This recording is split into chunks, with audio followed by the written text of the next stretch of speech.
ভিক্ষুক রাস্তা দিয়া যায় আর জমিদারের পুত্রবধূও যায়।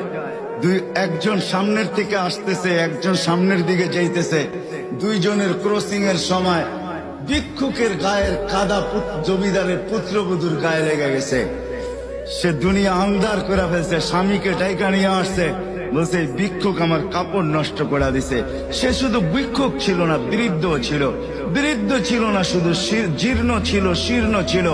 শরীরে কাপড় ছিল না, ফাটা চিরা কাপড় ছিল। পায়ে জুতা ছিল না, পেটে ভাত ছিল না। জমিদারের পুত্র সইতে পারে নাই, যৌবনী শক্তি সয়তো সয় কি কইরা তার স্ত্রীর গায়ে ভিক্ষুকের কাদা। বস সমগ্র শক্তিকে হাতে জমা করা, একত্র করা বৃদ্ধের গালে বসায়। বৃদ্ধ কিচ্ছু বলে নাই, শুধু উপরের দিকে তাকায় দুই তিনটা শব্দ উচ্চারণ করছেন।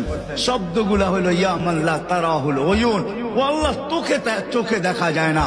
ও তারা কুল্লা শাই, তুই সব দেখিস। ফারা তারা মা বি, তুই কি দেখিস না আমার সাথে কি ঘটতেছে? এটা কি দেখিস না?